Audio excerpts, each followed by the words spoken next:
Hi, excuse my awful skin again, but I wanted to do a quick recording, because I had a small win today after not being very productive, and the win was that I decided I was going to do a sketch, because I've been watching Limmy's show and just thinking about all the, there's a bunch of comedians that I just love, and I was thinking about the structure of a sketch being of a really good sketch, like a really good sketch being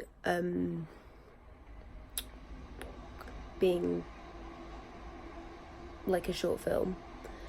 And I was like, oh, okay, so if I practice writing sketches, then that's a great way to practice, and it's also just something a bit new and a bit fresh and engaging, which is what I needed, something fresh and engaging to get out of the slump.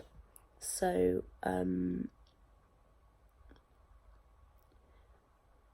I started reading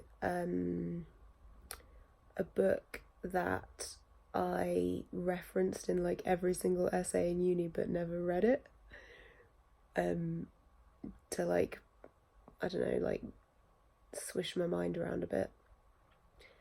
It was Lauren Ballant and Edelman, Sex or the Unbearable, and I only got halfway through the foreword, but it was about they were asking questions about positivity, and they were basically just talking about the reasons that pleasure can be unbearable. I can't really see how it relates to what I came up with, but I started thinking about a stupid thing that happened to me at this job that I'm doing, where there's this girl who I thought she was a supervisor, because she's always running around and super stressed out, and one time so there's a bar downstairs and there's a bar upstairs. I work in a pub, and the upstairs bar is a one-person thing, you just have one person working it, and it was my first time working it the day before this happened, and it was crazy busy, and I was on my own, and and I made so many mistakes, and then I packed it down, and I felt really proud of having gotten through it, and the next day this girl was come here, and called me upstairs off of the busy downstairs bar, called me away from serving people, and made me stand behind the bar upstairs, and was this is shit. She was this is a shit job. I was wow, that's rude.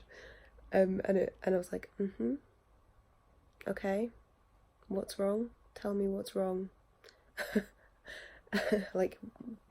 Brick walled her. And it turned out that it was just the shelves hadn't been wiped down and the water tank hadn't been emptied. 2 things. It's a really shit job. You did a really shit job. You forgot to do 2 things. And it made me outraged. This is among other things. Another one was she poured someone a warm glass of Prosecco, and they brought it back, and she poured them another one, and that was warm, and then she was Frankie, can you pour me a glass of Prosecco? And I hadn't seen that she'd made the mistake, and I just poured a glass of Prosecco from the same bottle, because you use the bottle that's at the front of the fridge, and it's hot in there, so you don't really have a concept of temperature because you're so hot and sweating and shit. poured a glass of Prosecco, the guy was like, no, it's still warm, man. And she was like furious with me. It was hilarious. Like it was like shocking. It was like, wow, bitch, okay. And she like, once again, she was like, come here, made me stand next to the fridge. She got out 2 bottles of Prosecco, took my hand, put it against one, put it against the other, and said, this is cold and this is warm. So I was like, okay, okay. So I was like, okay, and she was like, okay. She was like, okay.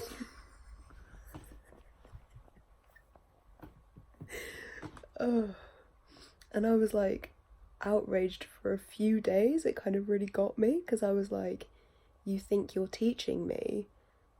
Like, I love teaching. Teaching is a whole thing that I like love and study and try and be good at, right?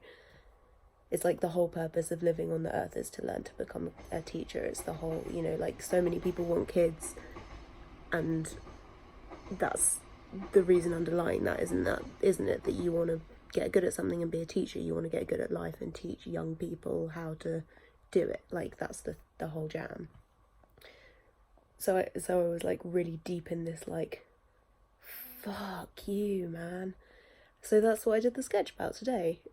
I did like, someone starts a new job.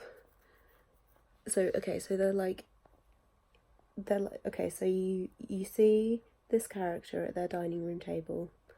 They're looking over their bills and they're looking around their house, and they're like, oh, I'm not gonna do it. I'm not gonna be able to do it. I'm not gonna be able to do this. And so then they start this new job, and it's like all hopeful energies and like, okay, this is great, this is fine. And then they have this one boss that basically it's set in an office, but it's like those 2 things happen.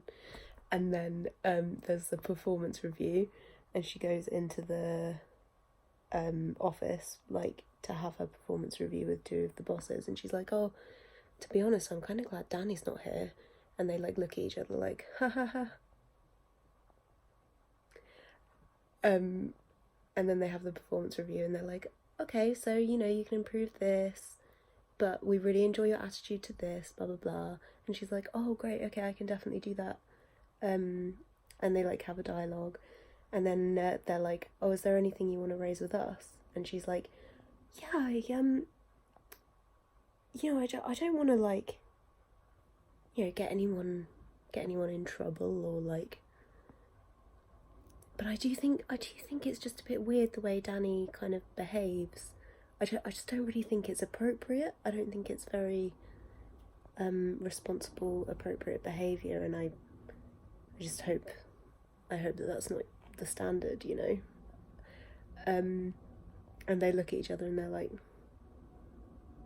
who's Danny? And then Danny, the awful boss, smashes through the window and leaps onto the table and sits in front of the girl and is like, it's all in your fucking head, it's all in your fucking head, you're making it up, you piece of shit, you fucking piece of shit, how are you gonna cope in the real world, you fucking hallucinating nightmare piece of fucking shit. And that's the sketch.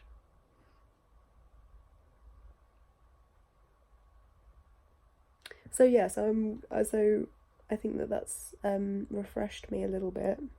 I still feel like I'm in the funk though. And I think it's just hard work that's gonna pull me out of it. Like just practice. Like yesterday, I started writing in my diary again. Fuck, this spot is awful. I started writing my diary again, and I was writing and I was like, I'm out of practice with getting my thoughts out of my head and onto paper. It's like harder, it's like, and I felt like my higher self was standing over me like an instrument teacher, being like, you haven't practiced. Like, of course you can't play a basic rock beat because you haven't practiced your drums. How do you think you're going to be able to play a basic beat if you haven't practiced the drums? How do you think if you don't practice the violin you can't do violin, right? And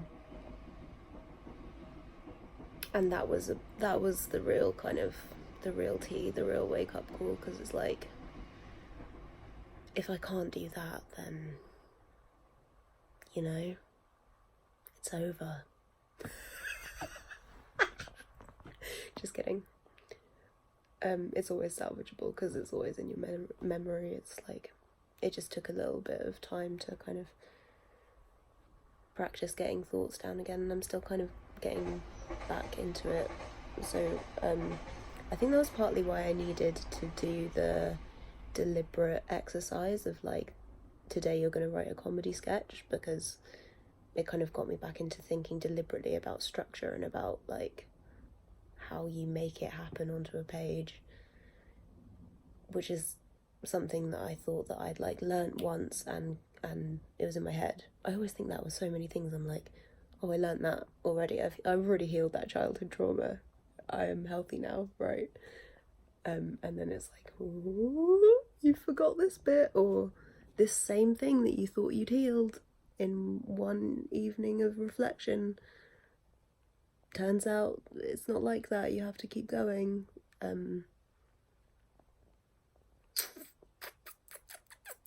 I hope those two things are actually related. Well, I don't really, you know. This is the thing, see, stumbling over my thoughts and...